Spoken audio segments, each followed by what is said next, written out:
Hey, welcome to the Wealth Architect Podcast. I'm Emilio DiSpirito, and I'm so glad to have you here today. We have a fantastic guest. We have Mitch Stephen, and he's a self-taught real estate entrepreneur who has purchased over 3,500 properties in and around San Antonio, Texas. That's a massive amount.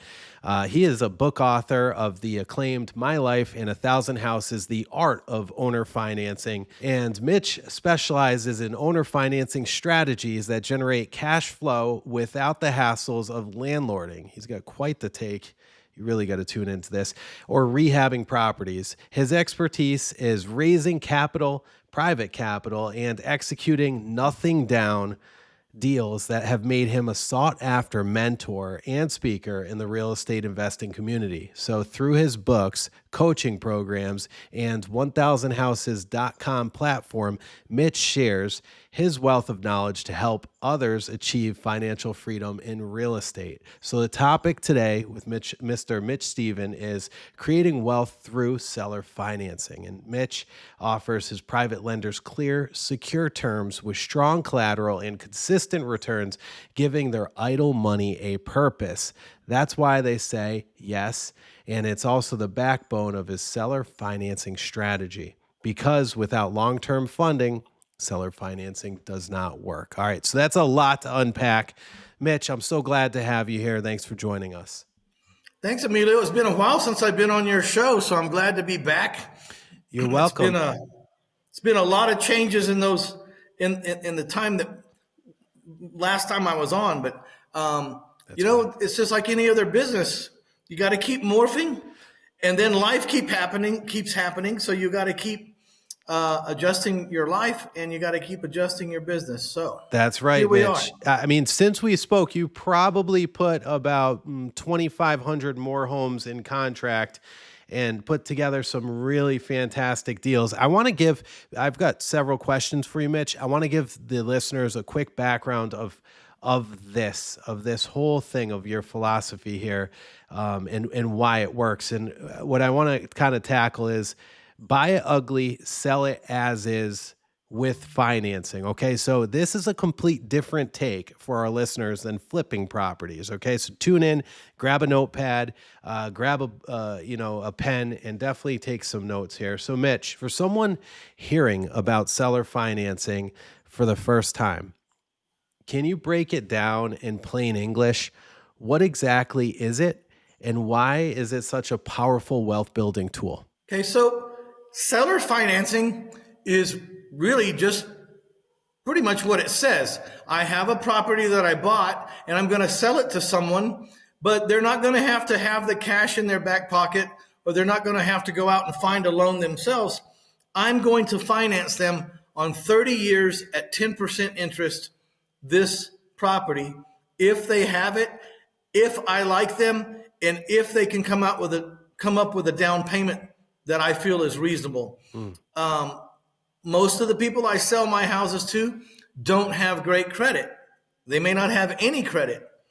They may not even be citizens of the country. You know, it's not against the law to sell properties to people that aren't American citizens. Just ask China. True. But there's a lot of great people that are coming to these countries. And so the glue that I use instead of credit is the down payment. 10% down is a lot of money in most people's book, but it's especially a lot of money to the income class that I deal with. I don't deal in pretty houses. I deal in affordable houses. I'm sorry, I didn't mean to interrupt you, Mitch. So I don't want our listeners to lose us, because this is fascinating, right? Let's say there's a $100,000 home. Okay. This is a house that, I just want to use nice round numbers. You're buying a $100,000 home. It needs a little bit of work. You go in, and correct me if I'm wrong, you clean the property out just enough so it's livable, right? Maybe not. Okay. Let's just do one case study at a time. Got 90,000. It's reasonable. It's livable. It's not beautiful, but it's got everything there that you need. I take 10% down. Okay. I carry the 90,000 for 30 years at 10%, and they have a payment to me for 30 years. potentially. Now, the average mortgage payment in the United States only lasts about 7.5 years, no matter if it's a 30-year mortgage or a 25-year mortgage, because people move on. Mm-hmm. They sell their properties, or they die, or I don't know, they win the lottery, they pay them off. I don't know. Things in life happen. So the average mortgage in the United States, last time I checked, lasts about 7.5 years. The reason why I like to finance my houses for 30 years is because by the time we get to that end of that 7 or 8 years, they really haven't paid down much. Mm-hmm. You know, the first 5 years on a 30-year mortgage doesn't really move the needle on the balance that much. That's right. But what I really like about this is my landlord, when I was a landlord, I had 25 houses at one time. And I was trying to make money between what I owed and what I was collecting. And it didn't work out well. I found that tenants move in, tear my properties down, and move out. Mm-hmm. I found that a homeowner who I am seller financing and they're making payments on their home, they move in, they fix houses up, and they stay for a long time.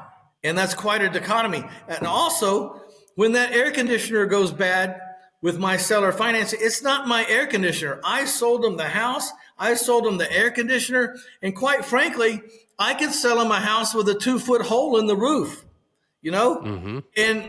and you fix it. It's just a different price. If I bought a house for $60,000 and I had to put $20,000 into it, I would now be into the house for $80,000. My goal would be to sell the house to double it. I want to sell the house for $160,000. Or I could just buy the house for $60,000, don't fix it, and offer it for sale for $120,000. Mm-hmm. I'm doubling my money either way. But the time and the risk is in the rehab. That's right. If I buy a house today for $60,000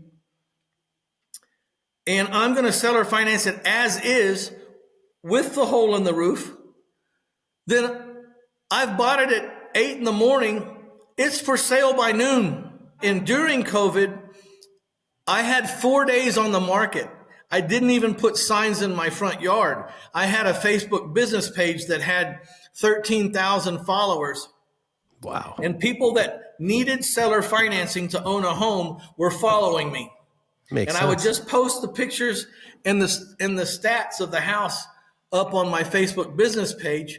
And then the salesman would get a call and it'd be under contract within 4 days. So if I'm doing a rehab, it could be 2 weeks before I can even think about putting the house on the market.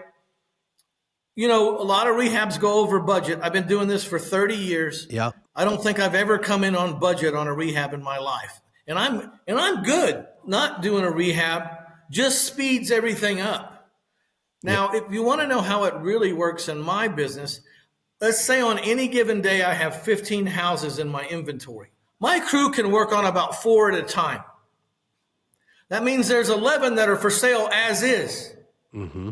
I'll probably sell 5 or 6 of those 11 before my crew gets done with the first 4 houses and they move on. And it's just an endless cycle like that. Mm.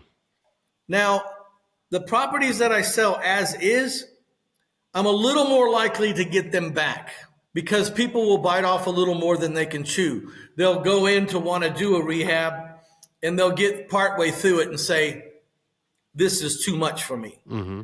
I don't like to give really, really huge as is work to my buyer. If it's got foundation problems and roof problems, I'll usually fix them myself. I'll take the major pieces out of the work. Yeah, structural stuff. The selling it as is usually works best when you just need flooring and some lipstick and some paint and some cleanup, you know? Mm-hmm. Absolutely. That's the ideal. And then there's some neighborhoods when I get into more expensive houses, they want those houses fixed up. They're not really willing to do the work themselves. Mm-hmm. They're not really the blue collar people. Like when you get into a house around 275, 300, 350, those people don't want to do any work. They want give you the down payment they want to move in, and they want to go about their life and go back and forth to their job and stuff. So Makes sense. I've kind of learned where the sweet spot is, but I'm always surprised at what sells at an as-is price, because I'm waiting for my crews to get to these houses. So I just put them up for sale as is at a different price. And it always surprises me how well some of them work out. Some of these people do so much work to houses, and their workmanship's really pretty good, that by the time I go back to see the house again, I could liquidate that note for above par, because they've made that house worth so much more than what those people owe me.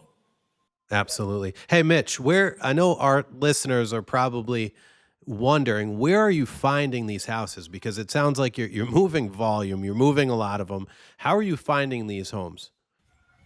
Well, I'm in San Antonio, Texas, and our average acquisition price now is between 80 and 120. So call it's around 100 now as the acquisition price. You can't buy a lot in Rhode Island for that price.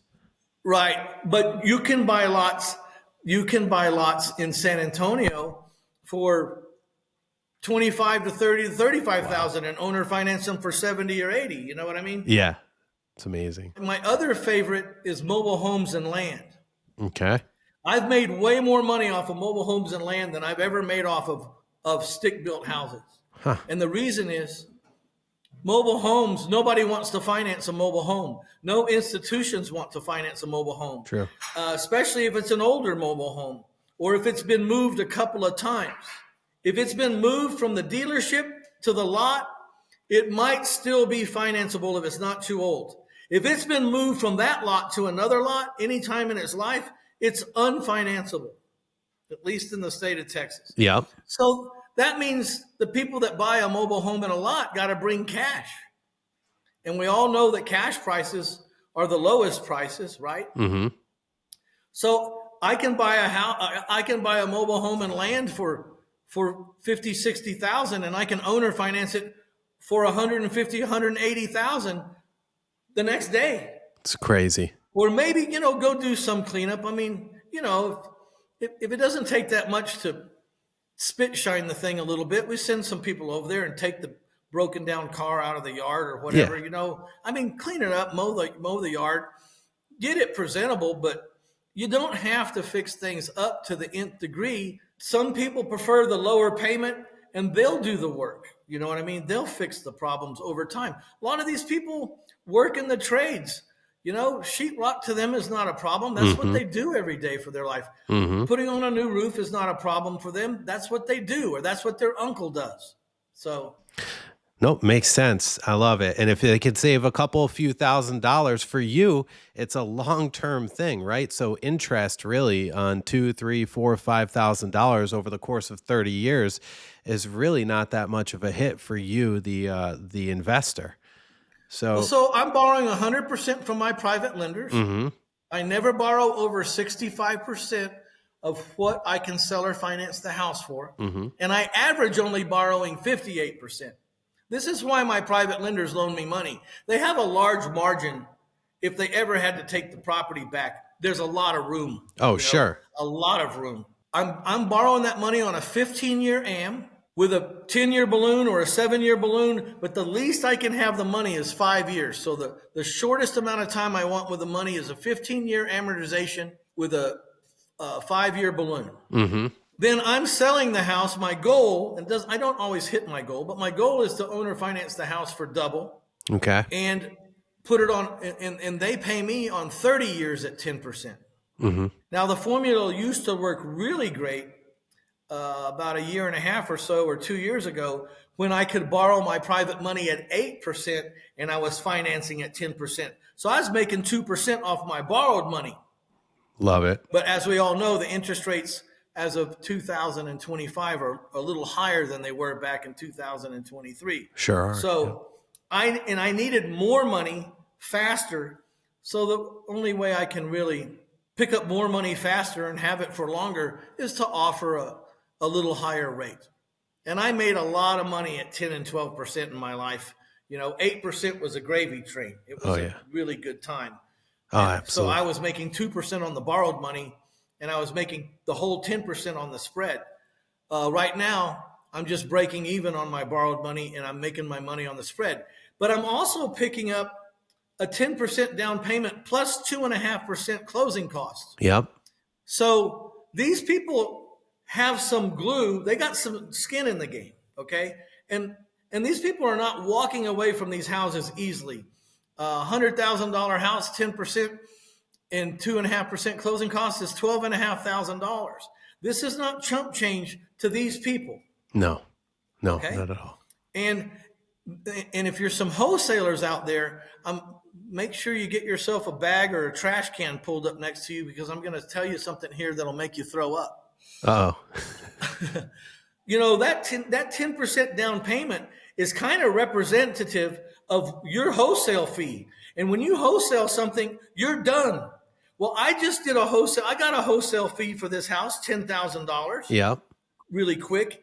And they still owe me a $500 a month spread in my pocket every month. Like I owe $1,000. I mean, I owe $1,000 a month, and they owe me $1,500 a month, of which I have no liabilities. It's not my air conditioner. It's not my plumbing. It's not my hot water heater. It's not my house. That's beautiful. All I own is the mortgage. So if you are a wholesaler, or you're wholesaling houses, you need to learn how to raise private money, because let's do like my average. I'm collecting on, get this, almost 500 mortgages every month right now. And I average $500 a month spread on each mortgage. That's $250,000 a month positive cash flow, with no real reason for that money to ever leave my pocket short of a foreclosure. It's huge. If you're a wholesaler, Yeah. and you think you're doing really good because you're flipping one or two houses a month and you're picking up 10 grand a piece. No comparison. What is $500 times 360 months or 30 years? That's without my calculator. I'm not answering that. Hold on one sec. 180,000. It's 360 divided by 2. It's 180,000 that you are leaving on the table as a wholesaler because you haven't found the money to hold the deal in your possession. That's one deal. So you're making 10 grand and going home. I'm making 10 grand and I'm owed 180. There's no comparison. No comparison at all. And you know what? You can pick up his book, My Life in 1,000 Houses, The Art of Seller Financing. The title should now be My Life in 3,500 Houses. So, Mitch, I want to get back to where you were talking about how you're servicing. You have 500 homes right now you're collecting mortgages on. Who is servicing that? Because that can be a full-time job in itself for 30 people. How are you doing that? Is there a company that does this? Emilio, we are entrepreneurs. At some point, I had to buy at 300 houses, I had to buy the $30,000 note servicing software. And if it can service 300 houses, it can service 30,000 houses. It'll do all the printing out and all the reporting at the end of the year. All you got to do is train a couple of people to make sure that every single note is entered into the system correctly. Because once it's entered in correctly, the system takes care of itself. So I'm not just servicing my 500 notes. I'm servicing 1,500 notes clear across Texas. And my servicing is basically free because my servicing company makes money.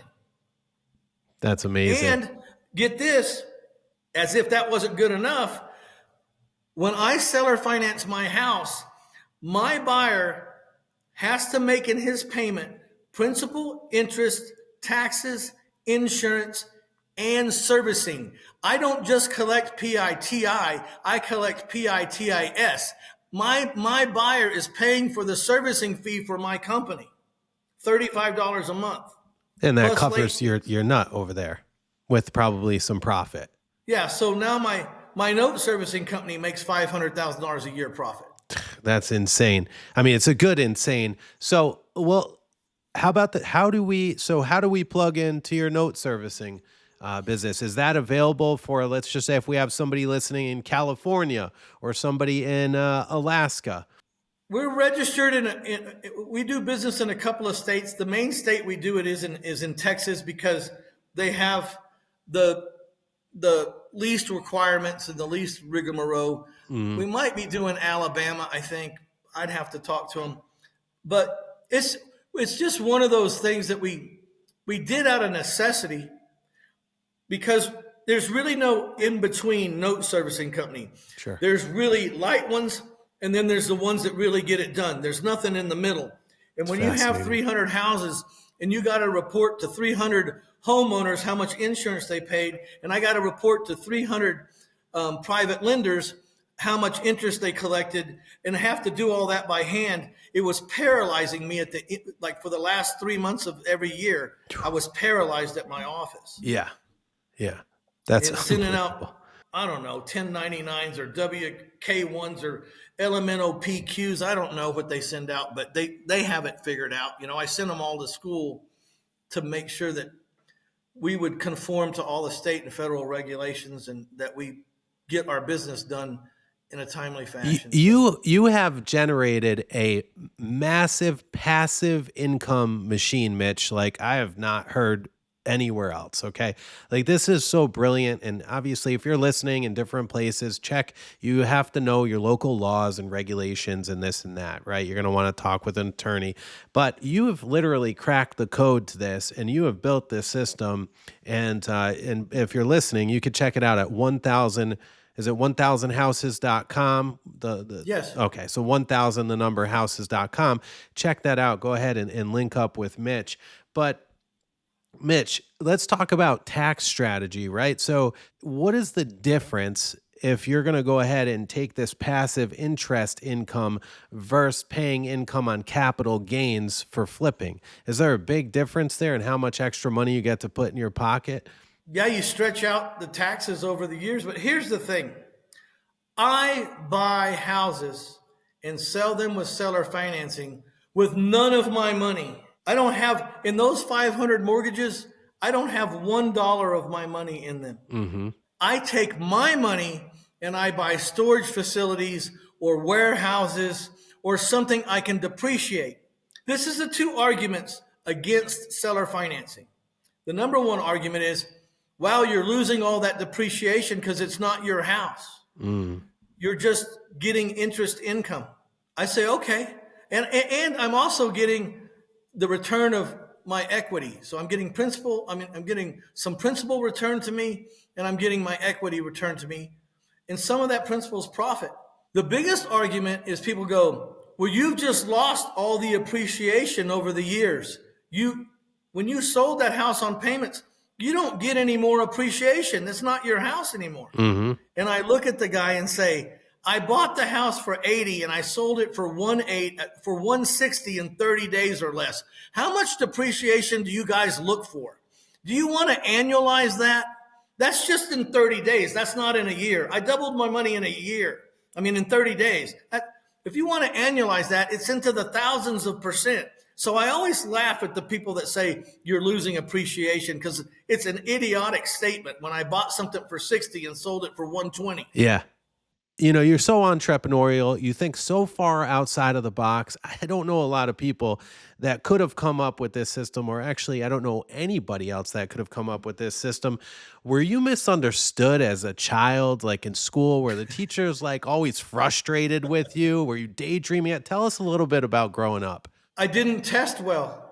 I couldn't test well because they would give me the question and they'd give me A, B, C, D, or E. You know what I mean? I'd say, well, it could be like 3 of these 4 answers if you'd give me more information. You guys aren't telling me enough. I could always rationalize how you could get to one answer or the other, which is probably what helps me in this business, is because I can see 5 ways to get out of a problem. That's amazing. And I figured I would get some sort of an answer like that from you, Mitch. That was fantastic. So my best friend from high school, my banker, is a Mensa genius. He scored 100 on the test. I told him I want to take the test, and he said, "Why would you want to take the test? You're going to embarrass yourself." And I said, "Yeah, but I need to find something out." And he said, "Well, what's that?" I said, He goes, what do you think you'd score on the test? I said, I'd be happy if I scored a 40. And he said, so why would you want to embarrass yourself like that? And I said, because I would like to understand where I'm at and why I'm worth 5 times more than you, but I didn't score 100.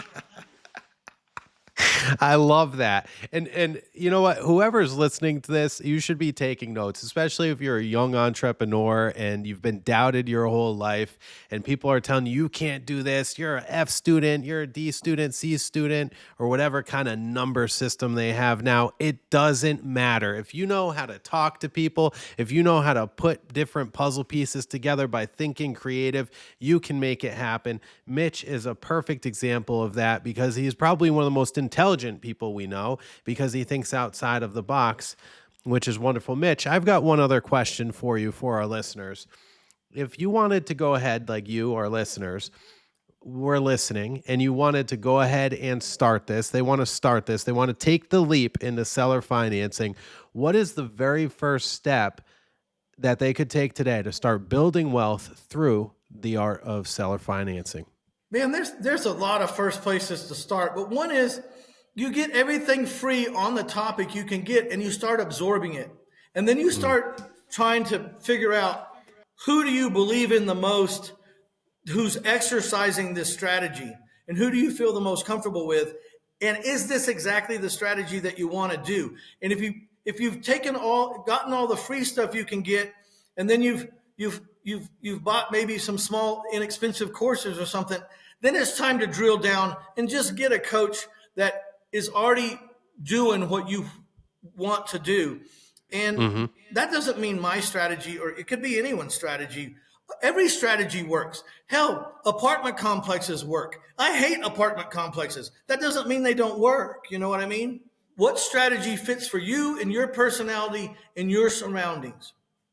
And the other thing, no matter what strategy you're in, you'd probably be well served to learn how to raise private money, because private money changes everything. I mean, no matter how much money you have in your account or your IRA, you will run out very soon if you start walking around town buying properties. And when you don't need your money and you're functioning off of OPM or other people's money, you can buy the whole town. That's right. The whole town. Maybe not in one day, but over time, you can just keep buying everything. And I think the most that I owed my private lenders in 2024, 1 month I had to make payments on $30 million because my money stays out for 5 years. This isn't a flip in and out. When I get a private lender to loan on my money, his money is out. It's working every day for 5 years. And then at $100,000 a house, $1 million buys 10 houses. We used to be able to buy 20 or 25 houses with $1 million, but not anymore. And I'm buying 132 houses. So last year, we owner financed 117 houses. We collected $1.8 million in down payments, and we created $18.8 million in 30-year seller finance notes, and we did it with $13 million worth of private money. Unbelievable. And you can't, there's not a lot of people that have $13 million laying around. I could never hit those numbers without my private lenders, which, by the way, is why you cannot ever afford to fail even one private lender ever in your life. You can't afford to fail them. I don't care what you have to do. You have to make them whole. You can't lose. That's right. And I've been, fortunate because of my underwriting. I've never changed my underwriting. Just because sometimes I had too much money. I could not get all that money out. But I don't start making crappy deals because I got a lot of money at my disposal. My underwriting guideline was 65% or less. And it's always been that from day one for 30 years. And if that meant I could only buy 80 houses, then I only bought 80. If that meant I could buy 150, then I bought 150. But I didn't change my underwriting guidelines because that's why I haven't gone bankrupt. That's why I haven't been in trouble. It's why I haven't failed my private lenders, is because I have a lot of margin between where I'm asking my lender to get in and where I'm selling my house. There's a lot of margin, and that margin has allowed me to survive some pretty bad things. I wouldn't even say mistakes, because some of the really bad things that happened to me, they weren't my fault, and you couldn't foresee them. Sure. There's always going to be fluctuations. There's always going to be stuff that comes up. Mitch, it's been fantastic interviewing you. I love the topic. Super beneficial. My Life in 1,000 Houses, The Art of Owner Financing by Mitch Stephen. Check that out. 1000houses.com. Check that out as well. 1000 with the number and then houses.com. Mitch, thank you so much for jumping on with us. Thank you, man. Nice to see you, and good luck to you and your audience. I hope everybody hits it big. When you're buying an investment property or a home in 2025, you need a bank that understands today's market, and so many don't. Today's market is difficult in some situations for buyers, especially investors, and that's why my team and I recommend Annie Mac Mortgage. Rich Branderies with Annie Mac Mortgage is top-notch. He's fantastic. Not only does he know the business of investing and buying a home, he also knows the products and the loans that it takes to close them. So you're going to want to talk with him about your specific solution today. Rich Branderies over at Annie Mac Mortgage. You know, if you go to Google or Siri and type in Rich Branderies Annie Mac Mortgage, his profile is going to pop up. I want you to connect with him. Him and his team are going to go ahead and look at your situation. They're going to give you the right loan product for you. You're going to thank me later. Give our friends a shout at Annie Mac Mortgage today. When you're buying real estate, you need somebody that understands the ins and outs of the legal ends. It's so important to have the right attorney working for you. You also need a bulldog. Let me tell you something. The first time I sat in a conference room with this lady, Melissa Delana of Delana Law, I immediately knew she owned the room. You need an attorney that owns the room, that can solve problems and make things happen when everybody else can't. You want to hire Delana Law in Massachusetts, Connecticut, or Rhode Island. Delana Law delivers every single time. They're going to help you out with all of your real estate needs. It's delanalaw.com. You got to check them out. Hey, welcome back to The Wealth Architect. I'm Emilio DiSpirito, and this is your podcast all about creating and building wealth. We've got a really great guest here with us today, Albert Hajdaraj. Albert, welcome. What's up, man? To The Wealth Architect. Thank you for having me. Appreciate it. It's great to have you on. So, Albert, I'm going to give you a little intro right here so our listeners know who you are, Albert. So, Albert is from Kosovo. He came over here in 2013, fell asleep on a park bench, not knowing where he was going next in Brooklyn. You got quite the story. We'll spend time on that maybe a little bit later if we got some time, because it's unbelievable. But he went from that to now being one of the top realtors in the region here with Real Brokerage. Fantastic. And also now developing. So, and this is great because developing, like we're in a market right now with a huge shortage of housing. And, you know, I'm seeing a couple realtors like kind of see the writing on the wall. Wow, now's a great opportunity, right? Like Sam Alba is one of them. Sam Albert, another one. Sam Alba, Albert. They always get confused, right? In our local marketplace. But agents all across the globe all across America are doing this, right? Yeah. Which is wild. So tell me a little bit about like, what was the brainchild? Like, why did you say, you know what, I'm going to start developing? Like, what made you think that this was a great idea for you? Yeah. To be honest, the thought process was first that we have a severe shortage on housing, and there's no data you can look at that seems that this is going to get better in the next 10 to 15 years. Agreed. Yeah. Right. Organically, this is not going to get better. The only way this gets better is by government intervention in a way, grants, lowering regulations and things like that. I think with Trump in office, I think this is a high possibility that this is going to happen. They're going to lower regulations and make it more possible for people to build more homes. Agreed. Right? Yeah. So I remember like a couple of years ago, I was doing research on like why do we have this shortage of housing? And I remember this was right before COVID, 2019. And one interesting thing that started happening during that time in 2019 was that boomers, the average time they spent in their home went from 5 years to 9 years. Okay. So it doubled. What does that mean? It's that every 5 years, we don't have that new inventory coming to the market. That's right. So the market's shrinking. That's one. The factor number two was after the 08 crisis, 85% of small builders went out of business and they never returned.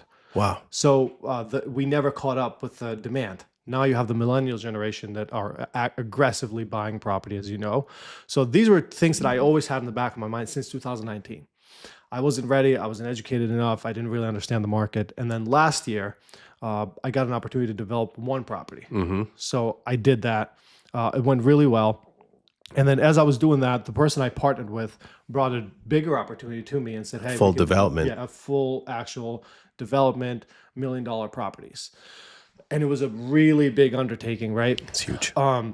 So I said, you know what? I sat down, I looked at it. I knew it was going to be risky and very challenging, but I said, I need to do this. It just feels like the organic next step.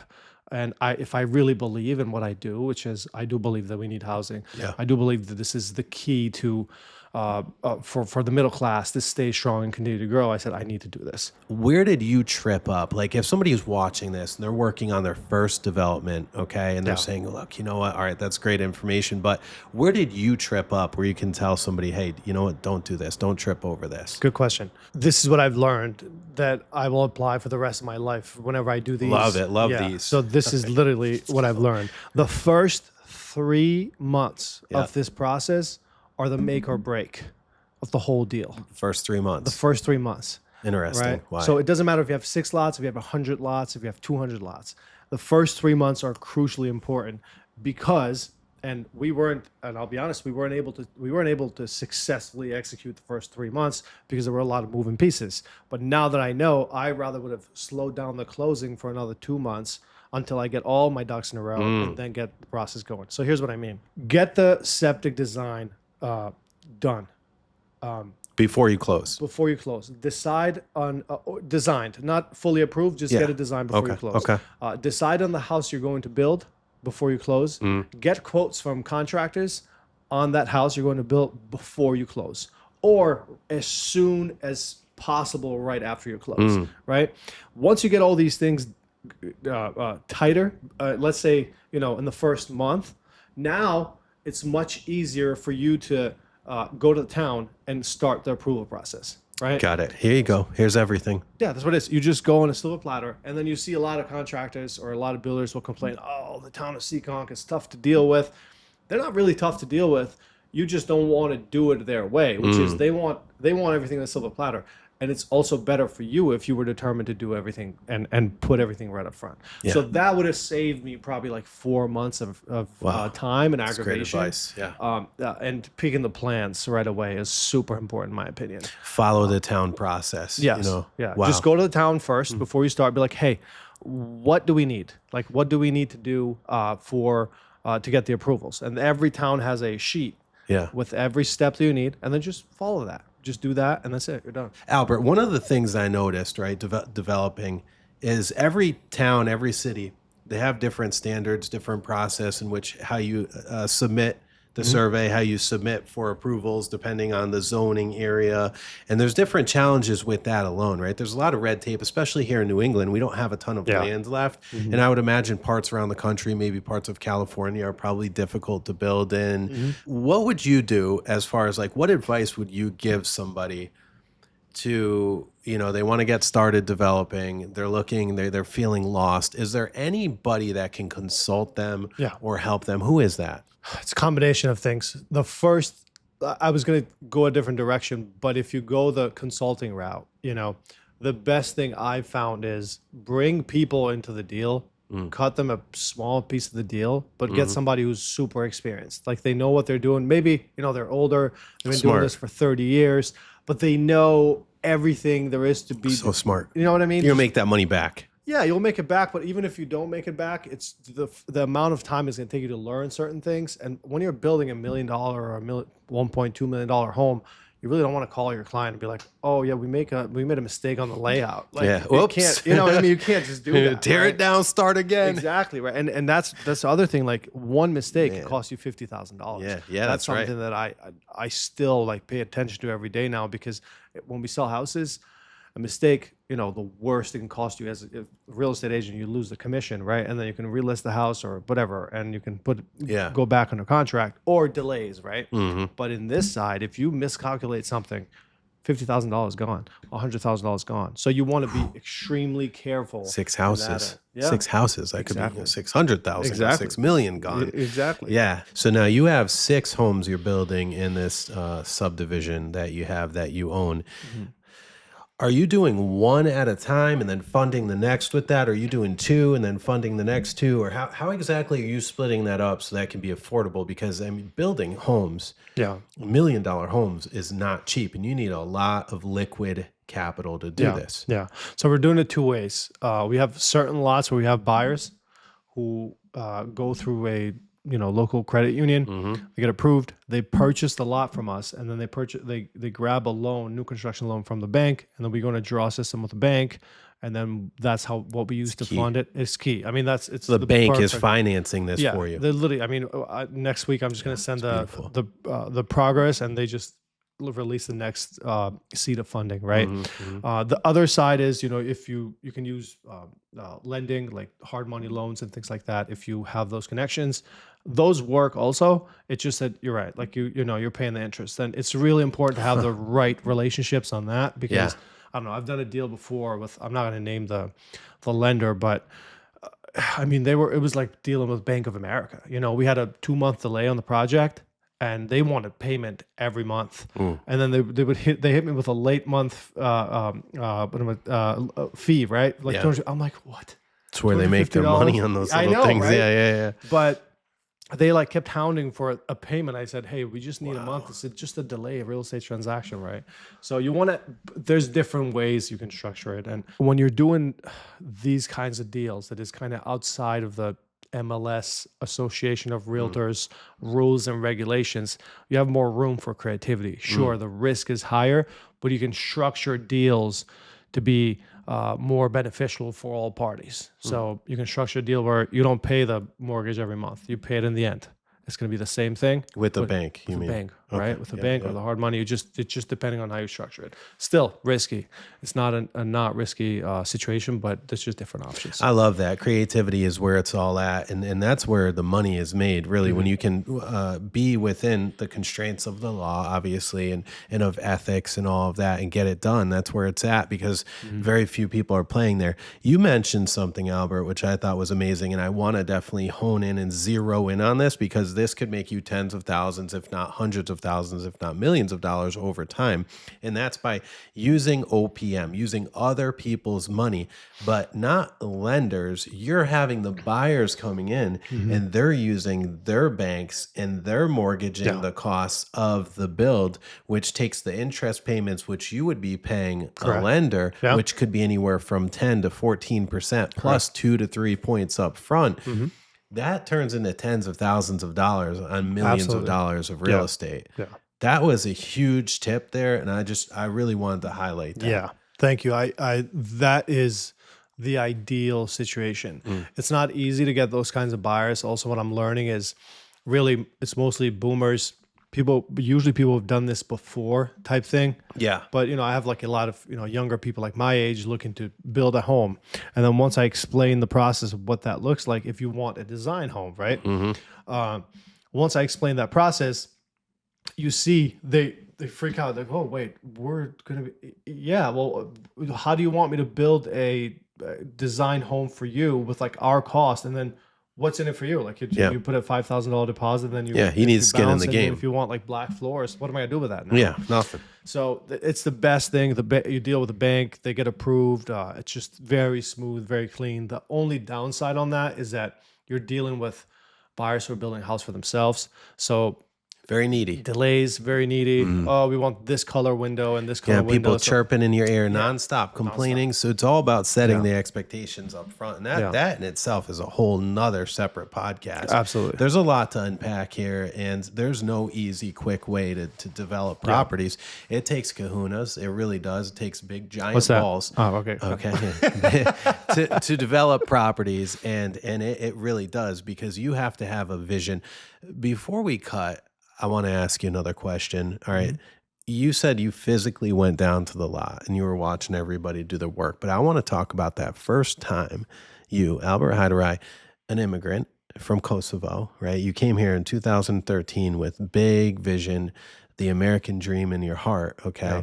Now you're standing there in front of you, and all the money that you saved over the past 12 years, Yeah. 11 years or so, right? And now with a baby boy and a wife, Yeah. and you put it all on the line and you risked it. What did you feel when you were standing in that field or in those woods looking at that lot? I'll tell you exactly what I was feeling because I had my son with me, and I was Henry. actually gonna make take a picture, but he was crying, so I couldn't do it. But I literally asked myself in that moment. I said, "How do I want my son to think of me when he's my age?" Right? And I don't want to get emotional about this, but I said, I want my son to think my dad was always up to something. You know what I mean? Mm-hmm. So that was like the feeling like I just never stop. And this opportunity right now for me is just a perfect example because I have people in my life who are like, dude, that's like crazy. How are you doing that? But if I go back 10 years, people told me I'm crazy for trying to come to America. Yeah. People told me I'm crazy for marrying an American girl because I'm Albanian, right?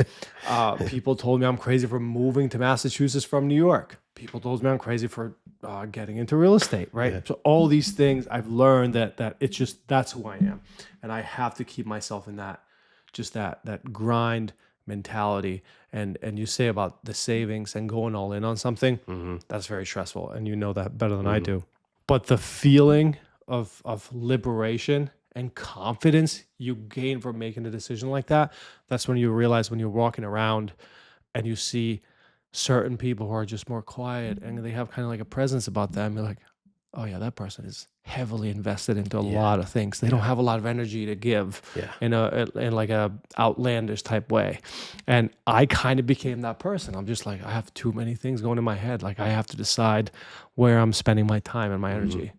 So, wow. Yeah, I hope that answers That's your great. question. It did. You crushed it. And that's where the real wealth is. It's about leaving a legacy, about creating a family, creating, something, a legacy that you can leave behind. Albert, I couldn't have said it better myself. Wonderful job. Great having you here on The Wealth Architect. Keep up that work. We're going to have you back again too. Albert Hajdaraj of Real Brokerage and Hajdaraj Developments. A&S Builders. What? A&S Builders. A&S Builders. All right. Expect a bunch from them. 6 lots, construction, colonials on those lots coming in Seekonk, Massachusetts. Great Very job. soon. Awesome. Cool. When you're purchasing an investment property or a home, you're going to want to make sure that you have somebody that knows that property inside and out. Look, if you're not in the Rhode Island market, I feel absolutely bad for you because you don't have Mike Auger of Patriot Home Inspections. Mike is not only a veteran who fought for this country, he was a contractor for several years.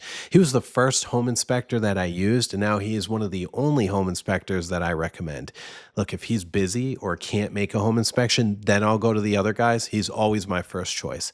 Mike Auger of Patriot Home Inspections, he gets it done. He's going to go ahead and test the structural components of the property. That's the roof, that's the foundation, the mechanical, that's the electric, that's the plumbing. And he can also check for mold, radon, and all of those other things that trouble you. Check him out at homeinspectorri.com. Again, homeinspectorri.com. He's the best out there. Mike Auger, Patriot Home Inspections, homeinspectorri.com. I got to tell you, I had a blast today. We had some amazing guests here. And, if you're not subscribed to us on YouTube, you need to check it out. We are the Wealth Architect Podcast with Emilio DiSpirito. And make sure you follow us on Instagram so you can stay engaged with all of the latest content and you can grow and build your wealth. Let's do it together. We'll be back here next week on SoundCloud, Spotify, iHeartRadio, YouTube, and Instagram. All of the major platforms. We're there. We'll see you then.